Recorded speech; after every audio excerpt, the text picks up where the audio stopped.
Estamos en la Biblioteca Pública, donde va a tener lugar el acto de entrega de premios del concurso Anécdotas y Narrativa, que ha organizado la Cofradía de Jesús Nazareno.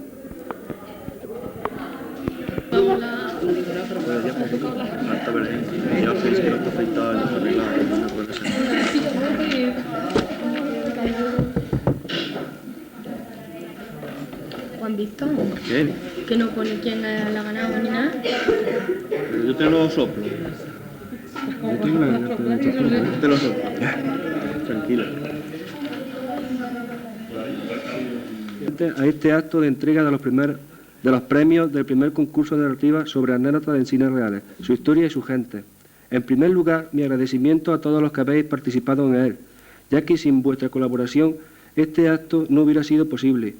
Asimismo, mi agradecimiento a los 6 miembros del jurado, quienes, sacrificando parte de su tiempo libre, se han ofrecido desinteresadamente a la difícil siempre tarea de calificar un trabajo.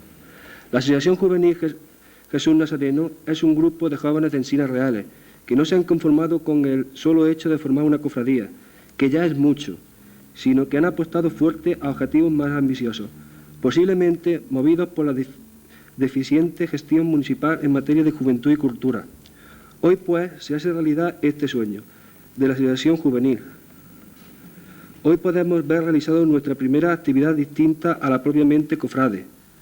Y como antes he agradecido, os pido ahora a todas vuestra colaboración en las actividades de la asociación, ya que de esta manera alientaréis nuestra ilusión y veremos realizado todas nuestras ideas. Callen pues las palabras y hablen los chacarros. Muchas gracias.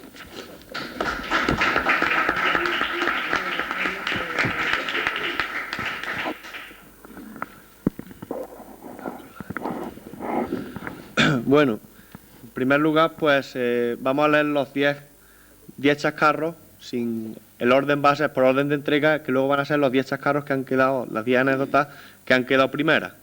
El orden por el que se van a leer no quiere decir nada, luego ya al final se dará el veredicto del jurado, pero el orden es conforme se han ido entregando. Entonces va a empezar Teresa Moreno Gómez y va a leer una anécdota que ella presentó. ¿Puedes coger el micro en la mano? Así empieza.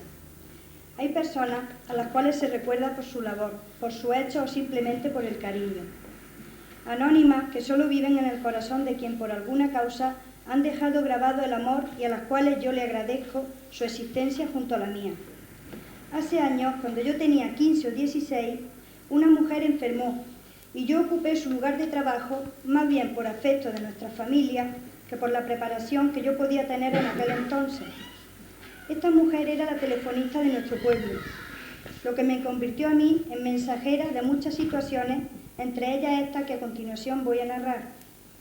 Cierto día llegó a la pequeña ventanilla de madera que comunicaba mi mundo con el de fuera un pequeño hombre de aspecto humilde y al que la labor del campo y los rayos del sol habían marcado con algo de bondad su rostro y de sencillez sus palabras. Me pidió que por favor hiciera llegar un aviso de conferencia, así se llamaba entonces, a un allegado suyo que vivía en un pueblo de la campiña cordobesa, para anunciarle la muerte de su padre. Con mi habitual intromisión de quinceañera y toda la naturalidad del mundo que yo tenía, le pregunté que dónde había muerto el padre de aquel señor. Y el abuelete de buena gana me contestó, aquí en el pueblo. Yo me extrañé porque el teléfono estaba en aquellos años situado junto a la iglesia y no había oído doblar las campanas como era costumbre. Y así se lo hice saber a dicho señor. Entonces este me contestó, no ha muerto todavía, pero cuando llegue su hijo ya habrá muerto, porque como esto de las conferencias a veces tarda tanto. Yo me quedé asombrada, y más asombrada todavía cuando un par de horas más tarde las campanas empezaron a anunciar que los vaticinios de aquel buen hombre se habían cumplido. Desde entonces yo respeto muchísimo a las canas, como se les suele llamar, y al conocimiento de la vida y, por qué no, de la muerte, que la gente buena de esta tierra ha adquirido con el pasar de los años. Me pregunto, ¿cómo podía saber aquel hombre que a su vecino le quedaba poca vida? Pues así fue. Él sintió que tenía que darse prisa en avisar de lo que iba a pasar dándolo ya por pasado. Del nombre de los personajes no me acuerdo, pero sí de aquella estampa enmarcada en una ventanita de madera y del sonido de aquellas campanas que jamás podré olvidar. No olvidaré jamás que con aquellas campanas nació en mí la responsabilidad de saber escuchar, el amor a las personas de mi tierra y a su saber. Se grabó el atardecer mirando la torre de la iglesia y me llegó el amor al que nunca se va y el que siempre se recuerda como una buena sonrisa interior. Ya con unos años más se me han ido muchos trenes y se me han venido los hijos con la melancolía. ¿Cómo les podría yo decir que aquellos años fueron los mejores? Los mejores, como aquella gran mujer que murió y a la que yo, como un sencillo homenaje, desde aquí le digo, gracias por tu labor, para con tu pueblo y con el mío. Muchos de tus paisanos admiran tu nombre y no te olvidan.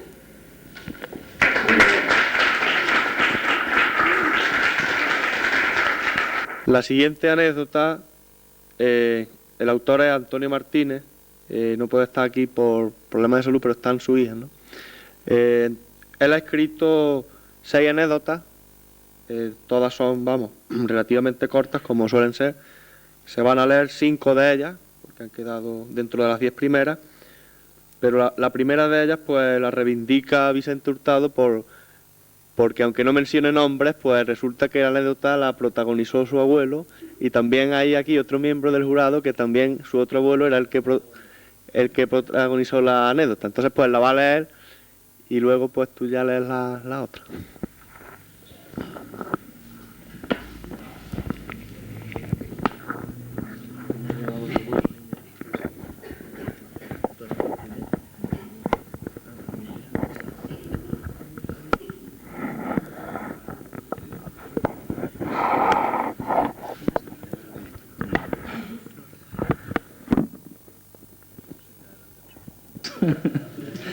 Esta es Juan de Dios el capataz contra Antonio Ramírez, ¿no era? A ver quién charla más. A la altura del Calvario coincidieron cierto día 2 buenos amigos que iban andando para Benamejí, cada uno a resolver su asunto. A ambos les gustaba hablar hasta por los codos, por lo que una vez se saludaron, comenzaron a charlar sobre la marcha. Uno de ellos iba llevando la conversación, mientras que el otro no podía meter palabra. Cada vez que intentaban decir algo le cortaba el compañero. Perdona, perdona, con lo que no lo dejaba hablar. De esta forma, mientras uno se despachaba a su antojo, el otro no pudo decir palabra alguna durante todo el camino a la vecina villa. Una vez llegados a Benamejí, se despidieron y cada uno de ellos se encaminó a resolver sus asuntos. Cuando el primero de ellos, el más parlanchín, hubo terminado y no queriendo volverse solo para el pueblo, se puso a esperar al otro, que por cierto tardó bastante rato. Por fin lo vio venir y le dijo: «Nos vamos ya». «Tú vete cuando quieras», le dijo el otro, «que yo ya me iré». «Pero hombre, podemos irnos juntos y con eso vamos acompañados y charlando», respondió el charlatán. «De acuerdo, pero con una condición», dijo el segundo, «que tengo que ir yo hablando hasta los marmolillos».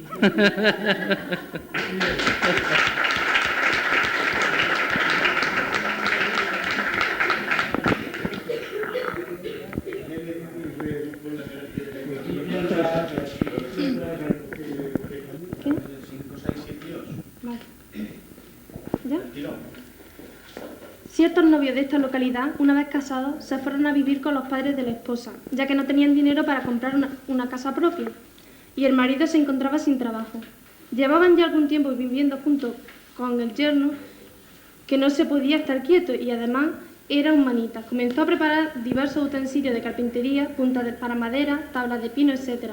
El suegro, que lo veía trajinando continuamente y según cuentan era bastante ganso, le dijo un día al yerno: «Veo que tiene aquí un trapicheo que no consigo entender».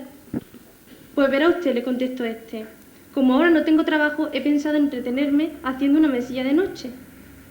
El suegro lo escuchó espantado y salió corriendo para contárselo cuanto antes a su mujer. «Oye», le dijo, «me parece que el yerno es un poco tonto». «Pero hombre», le respondió ella extrañada, «¿cómo puede decir eso?». «¿Qué por qué?», dijo muy seguro de sí mismo, «porque está todo el día parado y quiere hacer una mesita de noche».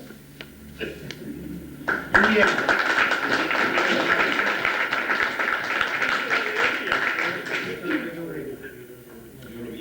Antaño, a la entrada de este pueblo, había una tasca donde los carros y la gente a caballo paraban a tomar algún aperitivo, aunque muy de vez en cuando Había días en que nadie parecía por la taberna, quedándose el tabernero más solo que la una. Precisamente en una de estas mañanas, siendo como las 12 del mediodía, entró un peatón con la mochila al hombro y saludó al dueño. «Dios guarde usted, amigo». «Con él venga usted», le respondió este al saludo. «¿Podría darme un vaso de vino?» «Faltaría más», contestó el tabernero, que por fin tenía su primer cliente. Durante un buen rato estuvieron los dos charlando de todo lo que vino al caso, que si ese año había llovido poco, que si los melones estaban creciendo bien, etc. El forastero ya había acabado su vaso de vino, por lo que le pidió al dueño que se lo rellenara. «¿Me lo llena de nuevo, maestro?» «De momento», le rellenó el tabernero. Ambos continuaron la charla animadamente, hablando ya de la moza aquella que pasó por la puerta, ya de lo que había subido el pan últimamente. «Póngase usted un vaso y llene el mío», dijo el tipo de nuevo al dueño de la tasca. «Vamos a echarlo», le respondió este. Transcurrido un nuevo rato de charla, comenzó el forastero a rebuscar en sus bolsillos, bajo la camisa, en la mochila, pero al no encontrar nada, dijo apresuradamente al tabernero: «Seguramente me habré quedado dormido en algún momento y me han robado la cartera». A lo que respondió el otro, no sin cierta ironía: «¿La cartera? Yo sí que me he quedado dormido».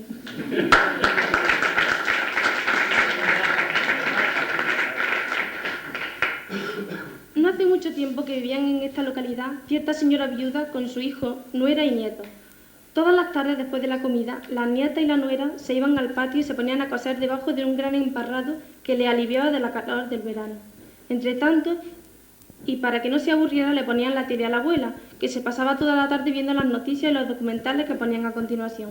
Cierto día que estaban todas juntas comiendo, le dijo la abuela: «Escuchadme, como vosotros no estáis aquí, cuando sale ese hombre tan buen mozo a decir las noticias, me mira a mí, me sonríe y me dice buenas tardes. A lo que yo le contesto también buenas tardes. Pero el hombre, ¿qué pensará de mí? Como siempre voy de mal trapillo, que no tengo educación ninguna. Así es que mañana me voy a sacar del arca mi enagua de tiras bordadas, el gabón nuevo de raso, las botas de botones y las medias de seda, para que cuando salga el hombre de las noticias me vea mejor compuesta».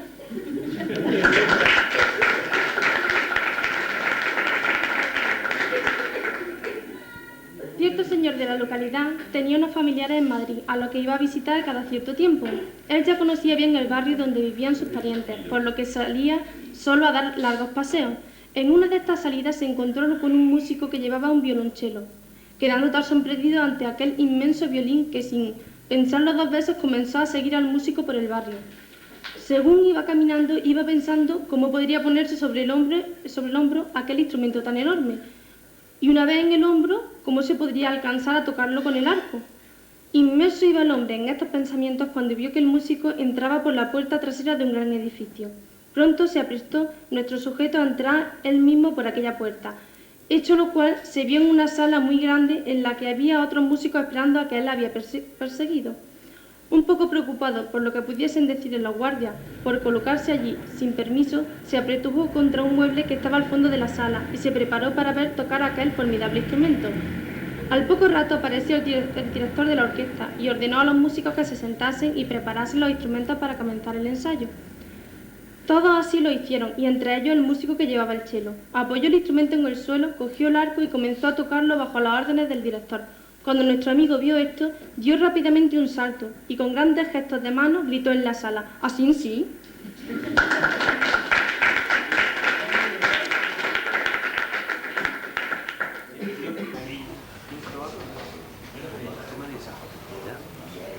Bueno, las dos anécdotas que voy a leer yo las ha escrito mi tío Juan Muñoz Hurtado. Lo que pasa es que él no puede estar presente, entonces pues las leo yo. Las dos tratan sobre un mismo personaje, que es Barrera. Barrera fue un natural y vecino de esta villa que vivió desde los años 60 del siglo pasado hasta los años 30 de este en que falleció. Era un hombre afable y locuaz, del que se cuentan muchas anécdotas. Permaneció toda su vida soltero, viviendo con su hermana Isabel, casada con el maestro Rata. En los últimos años de su vida tuvo una taberna en el Llanete de la Fuente, en la casa que hace esquina con la Manga. Antes había sido carrero y corsario aluseno. Sobre el año 1930, al terminar la dictadura de Primo de Rivera, hubo elecciones municipales y se eligió nuevo ayuntamiento. Por consiguiente, cesaron todos los empleados municipales, ya que por entonces no eran de plantilla y se designaron nuevos, afines al alcalde y concejales entrantes. Por aquella fecha, los guardas rurales eran 4 y un cabo. Para este puesto fue designado Manuel González Cano, buen hombre, trabajador y honrado, pero un tanto desaliñado en el vestir. Al entrar la nueva corporación municipal, acordó uniformar a los guardas y adquirió 5 correas con placas y 5 tercerolas, que eran unas armas de fuego entre escopeta y carabina.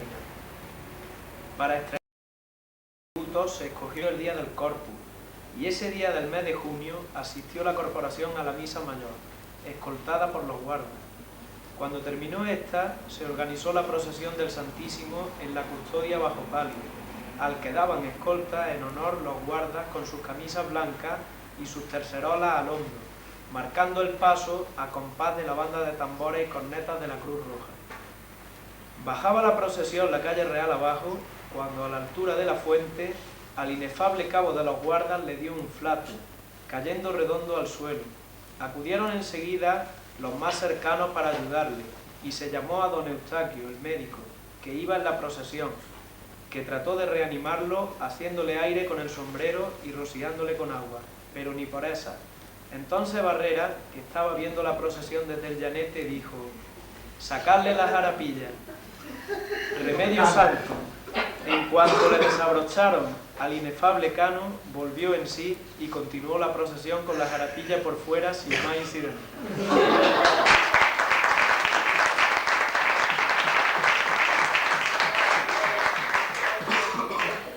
Bueno, la que sigue es del mismo personaje. En otra ocasión, en una llovida de las de antes, el llanete de la fuente, al no estar empedrado, se ponía embarrado, lo que no hacía fácil el tránsito de las bestias. Una tarde de invierno venía un piconero con su borriquillo cargado de leña y picón. Al llegar al barrizal, el animal tropezó y cayó. Intentaron levantarlo, pero el animal, agobiado por la carga, no podía hacerlo. Entonces le quitaron los 2 sacos de picón que traía, pero nada, no había manera. Y por último le quitaron el serón, con la leña. Tampoco, en vista de que no podía, alguien dijo: «Quitarle el aparejo». Y así lo hicieron, pero el animal, a pesar de que trataban de ayudarle, no se levantaba. En esto salió Barrera de su mutismo y con voz campanuda, y al haberle quitado todo lo que creían que le estorbaba, dijo: «Pelarlo».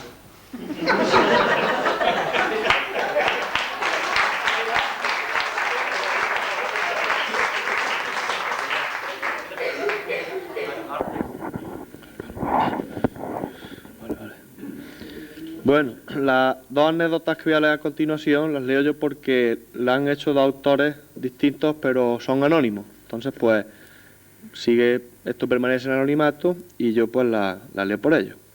Esta tiene título y se titula Maestro que le debo. Corrían los primeros años de la década de los 50. Era una mañana lluviosa del mes de febrero. Había por entonces en Encinas Reales una taberna ubicada en la casa que hacía esquina entre las calles Cruz y Pozo Dulce, donde actualmente se encuentra la por todos llamada Caja de Ahorro. La taberna era una pequeña habitación con una puertecita por la calle Cruz y un ventanuco que daba a la calle Pozo Dulce. El mostrador estaba justo enfrente de la entrada. A la izquierda de este y acabando de completar la pared frontal había una puerta que daba al interior de la casa. Cristóbal Moyano Prieto, que así se llamaba el tabernero, era conocido en el pueblo como el Niño Ana María. Contaba por entonces con unos 45 años de edad, estatura mediana, regordete, ocurrente y locuaz. El Niño Ana María vivía en la casa junto a su esposa Ana María Roldán, la de Julián el de los Molletes, su madre Ana María Prieto Vera, Ana María la Tobalico y su hijo Cristóbal, con apenas 1 año de edad y que con el tiempo, al igual que su padre, sería llamado el Niño Ana María, no solo por ser hijo del tabernero, sino porque además su madre también se llamaba Ana María. Por esa fecha se solía proceder a pelar a los numerosos mulos que trabajaban en las faenas agrícolas. Aquella mañana llegaron como otros años los gitanos de Cueva Alta a realizar dicho menester, aprovechando que con la lluvia las bestias estarían encerradas en las cuadras. A media mañana ya habían pasado revista un buen número de mulos y antes de emprender el regreso a Cueva, era de obligación crujirse los cuartos tomando copas. La taberna del Niño Ana María fue llenándose paulatinamente de gitanos conforme estos iban acabando con su faena. Maestro, un vaso vino, maestro, una tapita. De esta manera, en poco tiempo habían dejado agotadas las pocas tapillas que Ana María había preparado para el gasto diario. Pero esto no era lo que más inquietaba al bueno de Cristóbal. El problema era que ardía el gallombar y él no había visto todavía ni un real. Maestro, otra ronda. En estas circunstancias, y aprovechando el ir y venir a la cocina, donde su mujer se afanaba en preparar nuevos tentepiés, le dijo a esta: bájate del arca de allá arriba la ropa de tu hermano Julián y la pones en la silla que hay pegando a la puerta que da al casino. El tal Julián había sido guardia civil en Benamejí y ya hacía años que había fallecido. Consciente de la situación, percatóse Ana María de la idea de su marido y antes de que éste volviese a entrar en la tasca con las tapas en la mano, ya había cumplido con su consigna. Al regresar Cristóbal, donde estaban los gitanos, dejóse abierta la puerta que daba a la casa, dejando a la vista la silla y lo que en ella había. Y aprovechando que los gitanos habían arreciado el volumen de sus conversaciones, dijo éste en tono muy cordial y suave: compadre, hagan ustedes el favor de no armar mucho jaleo, que mi cuñado ha estado toda la noche de servicio y está acostado. Al escuchar estas palabras, los gitanos dirigieron sus miradas hacia el interior de la casa, que había quedado a la vista al haberse dejado Cristóbal la puerta abierta, y pudieron ver la silla de la que colgaba la guerrera y los pantalones, y sobre esta el tricornio, comprendiendo rápidamente a qué tipo de servicio se había dedicado el cuñado del tabernero. Al instante se hizo el silencio en la taberna del Niño Ana María, y como si a todos le hubiese entrado prisa, fueron pasando los gitanos uno a uno por el mostrador. Maestro, ¿qué le debo? Cristóbal cobró hasta la última peseta, ganando aquella mañana lo que no había ganado en lo que llevaba de mes. Y así contaba el Niño Ana María.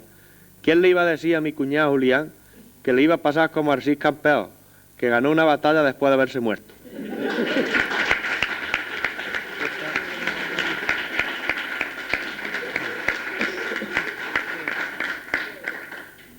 Y esta es la otra anécdota que también es de autor anónimo. Caminaba en dirección a su casa determinado señor en acostumbrado estado de cansancio físico, fruto de los efluvios etílicos que en ese momento actuaban sobre su todo corporal.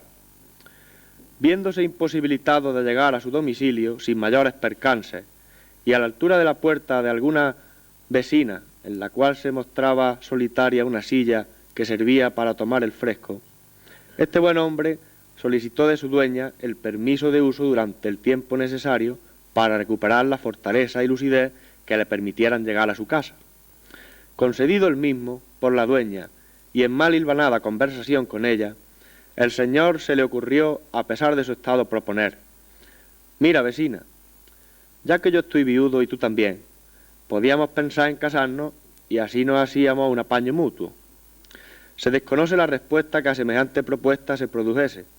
Lo que sí parece ser cierto es que otro día, al cabo de unos meses, en análoga situación, el buen amigo volvió a necesitar de la silla para el mismo uso. Pero eso sí, esta vez no estaba en la puerta de la calle, sino a la entrada de la misma, mientras su vecina se dibujaba en el umbral del patio de la casa. Viendo la dueña que el buen señor intentaba remontar la gradilla a duras penas, solo se le ocurrió alertarlo conmovida: todavía no, hasta que no nos estemos casados, ni hablar.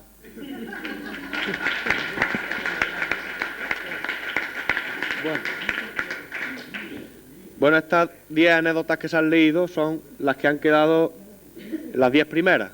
Ahora se va a decir el puesto, pero antes no puedo obviar las otras 3, que dos de ellas, pues, aunque se haya puntuado, pero en realidad no reunían las condiciones del concurso, ¿no? Una de ellas era una poesía que la había escrito Rafael Prieto Hurtado, y otro era, pues, esto sí es un trabajo bastante interesante, lo que pasa es que más bien es un trabajo de historia que una anécdota propiamente, que se titula Fray Sebastián de Ayllón, ¿no? Es un trabajo bastante extenso, habla de los frailes de las algaidas que hubo en Encinas Reales en tiempos del siglo XVIII, y lo ha hecho, pues, Francisco Jesús Campo Barrera, al que también, pues, le agradecemos esto. Y una de las anécdotas que no se ha leído ha sido de Antonio Martínez, que había presentado 6 y se han leído 5. Y ahora pues le voy a pasar a la portavoz del jurado, pues que va a decir el veredicto.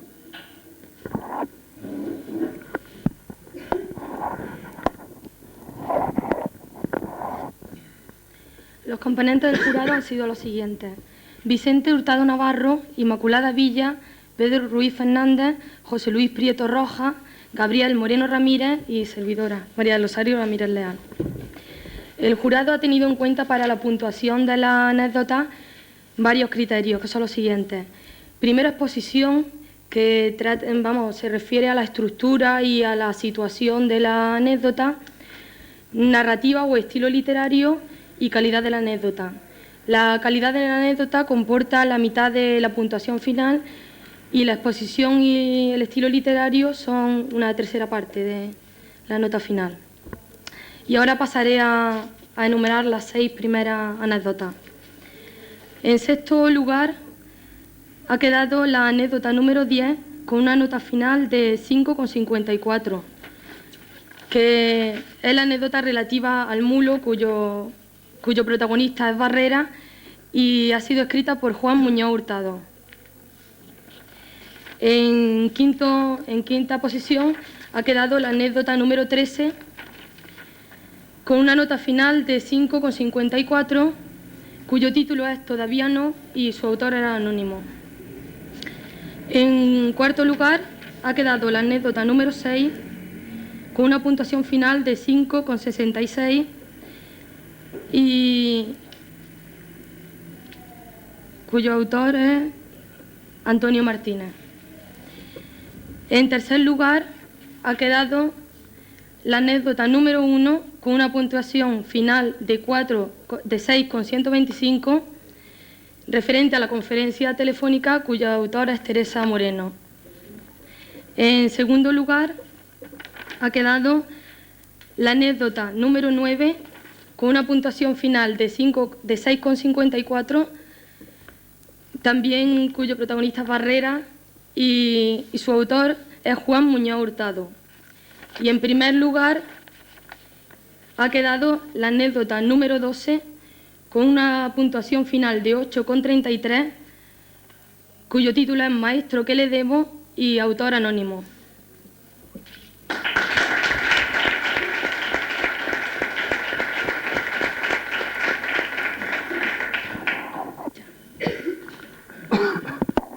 Bueno, antes de entregar los premios a los ganadores, pues a las personas que han participado, pues les vamos a dar un detalle, ¿no? Es un bolígrafo, aunque esté también embalado, que le sirva para el año que viene para volver a emplearlo para escribir más anécdotas, ¿no? Entonces, pues voy a ir nombrando y se lo van entregando. Teresa, recoge un bolígrafo, te va a entregar Vicente.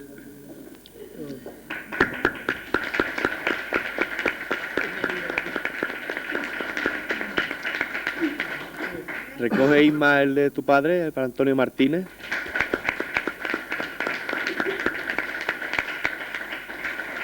José Pedro, recoge tú para tu tío Juan.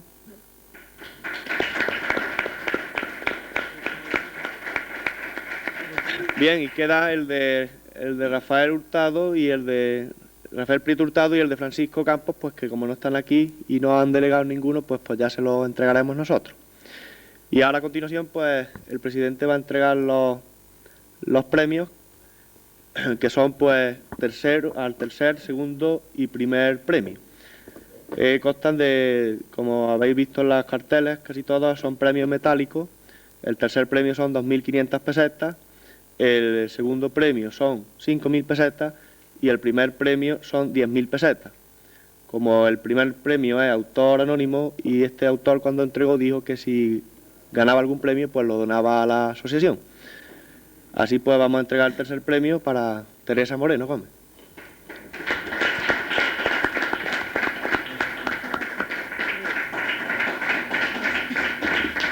Y el segundo premio lo recoge José Pedro en nombre de su tío Juan Muñoz Hurtado.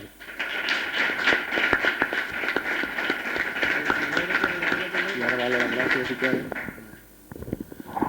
Clausura este. Bueno, pues vamos a clausurar la ceremonia de entrega de premios y os espero aquí el año que viene. Muchas gracias.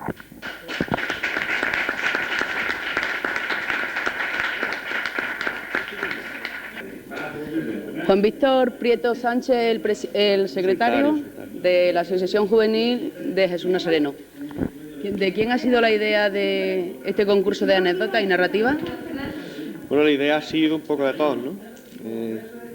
Llevamos ya 2 años como asociación juvenil y entonces pues hasta ahora podíamos pedir subvenciones a la Junta de Andalucía, ¿no? Ya que estábamos constituidos oficialmente. Entonces hasta ahora lo que habíamos pedido era siempre encaminado a los objetivos de la cofradía, ¿no? Habíamos pedido ropa para hacernos las túnicas que tenemos ahora, también habíamos pedido una subvención para madera, para la anda, y pues todavía no se nos había ocurrido nada, pero como ya queríamos objetivos más ambiciosos, pues ya se nos ocurrió la idea de hacer un concurso, ¿no? Y como una de las finalidades de la asociación pues era fomentar la cultura y las tradiciones del pueblo, pues se nos ocurrió hacerlo de anécdotas, en fin, y como primera intentona, pues a pesar de que la participación no ha sido mucha, ¿no? Ha sido 3 anécdotas, pero bueno, yo me doy por satisfecho. Entonces está contento con este concurso, ¿no? Hombre, sí, estoy resultado. contento porque ha sido como una especie de toma de contacto, ¿no?